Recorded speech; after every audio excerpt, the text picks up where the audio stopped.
他相當於是把一個成熟完美的副手送給曾麗文了。他講賊人說，就是要主動的把後面的惡勢力給挑出來。你以為曾麗文是笨蛋嗎？武忠努力老半天，利用馬英九私自幹這些事情，結果竹籃子打水一場空，你還把自己給賠了。國民黨一定會出現人才斷層，而且更嚴重的事情就是破壞了兩岸有體系建構關係的人才，我們連能夠出來談判的人都沒有了，你說呢？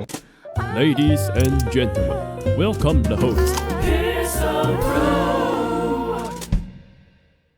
有講到我心坎裡面，因為剛好有講到蕭副主席嘛，我過去有一段時間有參與過那個馬英九基金會的活動，所以我有親身就是去接觸過這2-3次的活動，然後有看過他們活動的行程是怎麼樣安排的，然後人是怎麼樣參與進去的。那時候是執行長，現在叫副主席，我見過他至少2-3次，他真的都是在很多活動裡面，他都是身歷其境，就是現場去參與最深入的一個人。对，那像我們有一場活動是3天2夜，3天2夜人都出席，從早到晚。我真的沒有看過一個政治人物會像他這樣幹，我真的沒有看過。而且我跟他聊，我說，我以前跟修哥有一起共事過，然後我跟他聊的時候，他看我的眼神比較像是看長輩看後輩，比較沒有那種斷記，然後聊了蠻多。我在他身上看到的感覺就是真誠，他這個人還蠻，就是講話不會有一種跟你在打高空的感覺，他心裡在想什麼，他真的就講什麼，比較沒有那麼多彎彎繞繞。我自己從過去幾次這樣觀察到，我真心覺得他不會是一個品格上有瑕疵的人，就是我也不能說完全100%的都沒有，每个人都可能有自己的一些小瑕疵，但是我不認為外面所說的那些對他的報道、對他的那些抹黑，甚至於對他的一些不實的謠言有任何根據的。因為在我們接觸的過程當中，財務的部分我不知道怎麼，但是其他他怎麼樣帶人啊，他怎麼樣去跟人互動那個部分，因為我不是管財務的，我完全不知道他們的那個財務的金流是怎麼樣處置的。但是我可以很明確的說，我看過了這麼多做政治運動的人，或做政治活動的人，甚至於是參與政治行動的人，我真的很少看過有一個像蕭副主席這麼真誠的人，而且我心中覺得他是我一個可以作為榜樣學習的人，就是所謂的正人君子。所以這幾天看到他的新聞，乃至於後面看到那些評價的時候，其實是很難過的。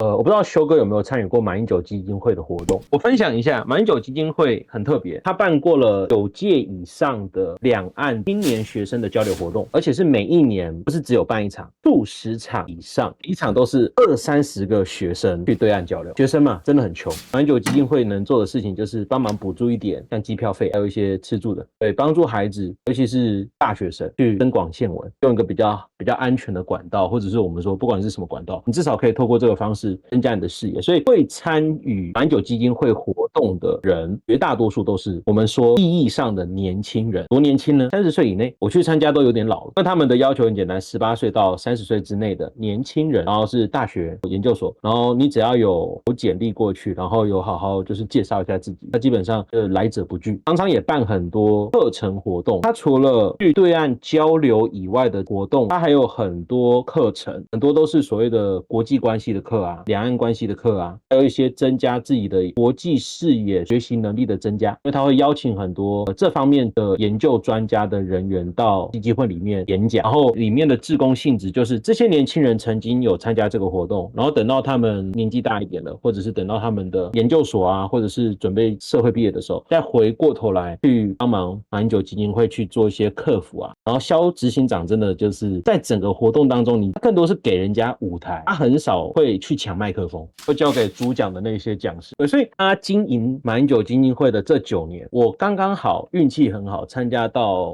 後面2-3年的活動，我真心覺得他真的挽救了國民黨，因為有這個基金會。國民黨跟民進黨最大的短板是什麼？不是醬缸文化，沒有新血，沒有年輕人，這才是最可怕的。國民黨到現在還有年輕人，因為有馬英九基金會這種組織，引了一群願意跟兩岸交流的年輕人參與這樣的組織，而且他在這個過程當中還培育了這些年輕人。在培育完畢以後，蕭執行長真的是一個很無私的人，他很常會把優秀的年輕人就是推薦給不同他認識的那些政治人物，讓他們能有機會進去我們說不管是實習啊、學習啊、工作啊，或者他可能介紹到媒體。知道馬英九基金會就像是一個開枝散葉，在兩岸和平的這個事情上，它成為了一個很重要的孕育機構跟孕育的單位。所以當我今天看到它被錄下來，所以我可以明確的說，如果國民民黨不好好重視這個基金會，真的會喪失續命的機會。你的黨務組織經過幾輪民進黨這樣子搞殘殺，多少黨產被搞掉，多少黨務組織被搞散，國民黨那些所謂的新面孔，年紀大概20歲到40歲之間的，有戰鬥力的，很多我自己知道的就是從馬英九基金會出來的，就是年輕的時候可能就是在那邊慢慢被培養起來的，會有論述力啊，而且他們也確實在培養這些人才，而且是挑選這些年輕人的時候，他是沒有特別在找身份性的。馬英九有問題，我們不可否認，但我還是蠻尊重他這個人作為總統的時候，他確實是有一些理想性，但至少在對於年輕人的這件事情上，他是真的很願意給機會的。那同樣的，把這樣的精神發揚光大的人很重要，是誰？交質金賞手底下跟着一起做事的人，真的沒什麼價值。所以我们真的接觸過以後，你就會發現，他們都每個人就是平易近人，然後你會跟他相處起來有一種如沐春風的感覺。確實在一起互動的過程當中，會學到很多事。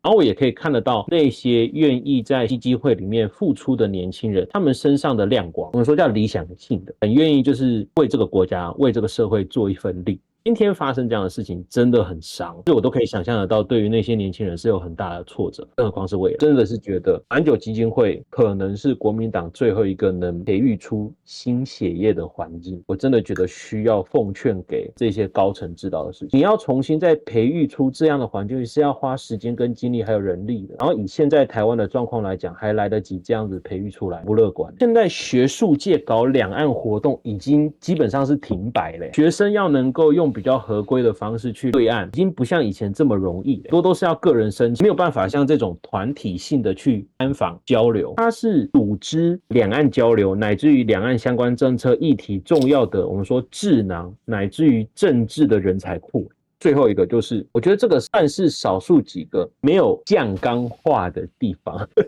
這樣講有點難聽，但是我必須說，真的比較沒什麼醬缸味。我自己參與過那麼多次活動以後，對，所以它是比較容易可以吸納不同社會青年的場域，所以它在年輕人之間是已經有一定的口碑了。就是我知道的一些同樣的年輕人，我們在聊的時候，他們是知道這個機構的，而且是有一定程度的信任感的。對於年輕族群來講，最重要的叫信任感。如果他對你沒有信任關係，你就算給他再多的錢，他也不願意去的。這個其實很難。馬英九基金會算是藍營少數幾個年輕族群覺得會願意相信、願意去嘗試的場域，這個是真的很可貴的。所以國民黨真的需要重視。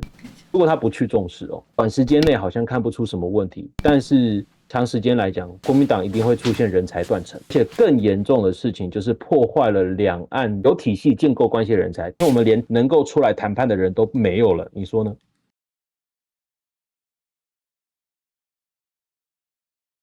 蕭旭晨的事情其實是逼出了國民黨的一些深層次的問題。那你想現在最大的狀況是馬英九基金會的大九學長直接取消，然後後面10次的互動直接砍掉退費，那目標是什麼？所以我覺得很糟糕了非常非常糟糕了，等於是釜底抽薪了。那你面對這樣狀況的時候，是覺得蠻可悲的，就是說，就是有這種人，他就為了要遂行自己的私欲，對蕭旭晨發起的攻擊是沒有在管任何大局，很可悲，非常可悲。但是我是非常肯定蕭副主席工作的能力，還有他這個個人的為人，我覺得是很認同的。有個有趣的事件，一開始大家覺得金溥中好像佔據上風嘛，在事情還沒爆開之前，但是大家有沒有發現，當這事情鬧上新媒體之後，說真的，蕭旭晨平常就是結的好人緣，就這時候就發揮作用。因為呢，他上了很多新媒體嘛，新媒體的穿透力跟傳播力太快了，也不用錄影什麼，就直播，然後一播完，馬上媒體就爆出去了。像那一天他來我們這邊，馬上就爆出去了；鄭麗文來我們這邊，馬上要爆出去了；邱毅來我們這邊又爆出去了，然後大家會來看。那所以這就變成說，整個金溥中像一拳打在棉花糖上，沾手又打不到東西。我是覺得蠻扯的啦，就是說怎麼這個時代還會有金溥中這種人，不可思議。當然也是開了眼界啦，就有這種人到現在為了要殺蕭旭晨，不惜把馬英九基金會給幹掉。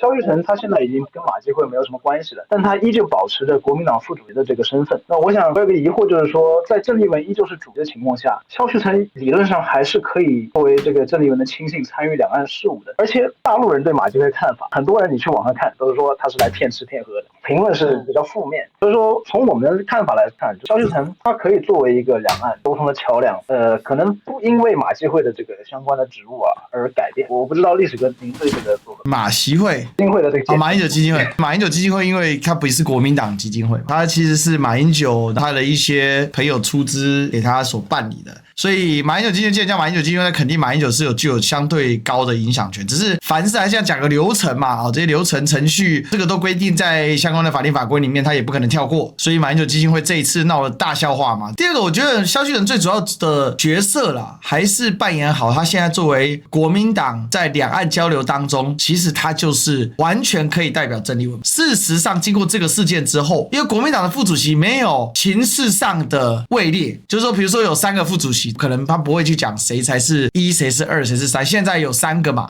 李乾龍、蕭旭岑、張榮恭嘛。事實上，李乾龍絕對是第1副主席，因為他身兼秘書長，那肯定職位是最大的。那到底蕭旭岑跟張榮恭誰負責大陸事務的主導？那這種東西很微妙，因為張榮恭監管大陸事務部嘛，蕭旭岑主要是做青年交流這一塊。看起來從資歷來說，張榮恭應該會排在他前面，因為張榮恭在洪秀柱做主席的時候就主管大陸事務了。那這幾年大陸也跑了很多，可是誰來主導？其實最終還是回歸到一個，因為副主席沒有明確職任，他最主要的職任就是幫助輔佐主席來貫徹黨務的推動，所以其實就看主席給他多少權力，他就能做多少事情。那這就取決於他跟主席之間的關係是什麼。到底這個副主席本身是個榮譽職位，拿來做平衡用的，還是他真的有實權？這是落差很大。那國民黨以前有個狀況是，副主席很多時候就是個榮譽職銜，但也有一些有實際職務，比如說朱立倫時期的連勝文，那他確實有實權，因為他背後代表連家嘛，連家在國民黨的勢力非常巨大。可是這裡有最大的問題是什麼？他沒有任何政治資本，政治根基淺薄，尤其又是民進黨轉過來的，所以對鄭麗文來講，這些副主席的功能就會被放大，因為這些副主席每一個在黨裡面的資歷可能都不亞於他。就拿蕭旭岑來講好了，蕭旭岑在不管是在國民黨政府的時候，他歷練過最高做到總統府副秘書長，在黨裡面前後長期跟着馬英九，他的個人的人脈跟資歷可能也不輸給鄭麗文，最多就說2個人在不同的領域上有不同的專長，所以蕭旭岑加入了鄭麗文之後，原本還必須受馬英九的掣肘，或者說馬英九後面所有國民黨的正藍軍的掣肘。但事實上，在馬英九基金會離開之後，個人認為他已經放飛了，他就不需要了。再來，因為這件事，國民黨傳統的 SOP 就是往蕭旭岑身上比較快，一般的國民黨黨主席。或者就不要演了，你就說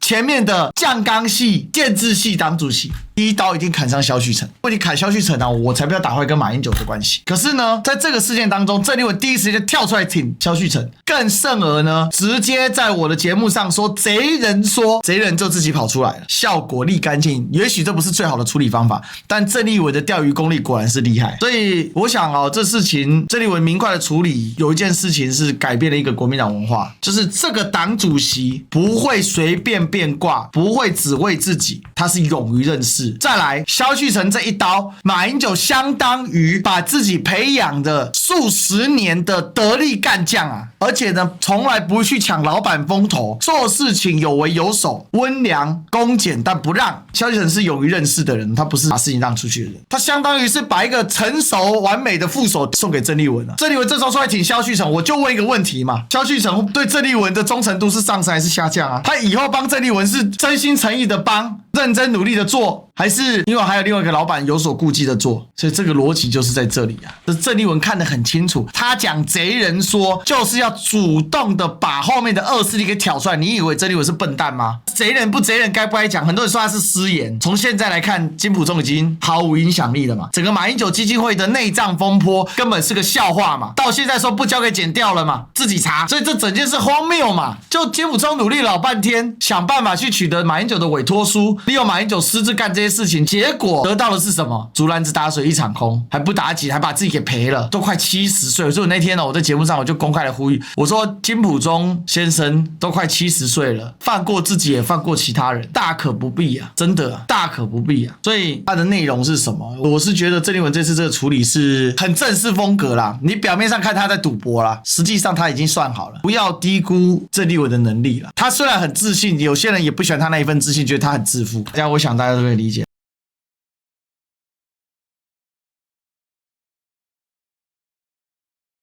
就是我自己參與過那個基金會裡的一些活動，裡面很有才華、很有能力的，甚至於很有組織架構、很敢衝的那些年輕人，很多人都跟蕭副主席關係超好的所以這件事情我們需要有一個有肩膀的領導人，沒有肩膀誰願意支持你啊？沒有肩膀誰願意去為你拼殺？蕭旭晨這一枚大將，相當於就馬英九送給鄭麗文了。不知道哪個人那麼天才，因為金溥聰看不起蕭旭晨我講白，他也看不起鄭麗文，他以為他在操弄人家嘛，他以為他在操弄一場大戲，結果你看。不是這樣玩的嗎？這世界上豈是你能為所欲為？豈是你能想怎樣就怎樣？這世界上豈是繞着你旋轉？夠了啦，真的。接下來會越來越多事情會證明我的預言。3月底結束，大多數提名完之後，很多事情叫做4個字：煙消雲散。那些亂黑的人都通通消失了，還可以再下去嗎？真的受不了啊！來，喂，聽得到嗎？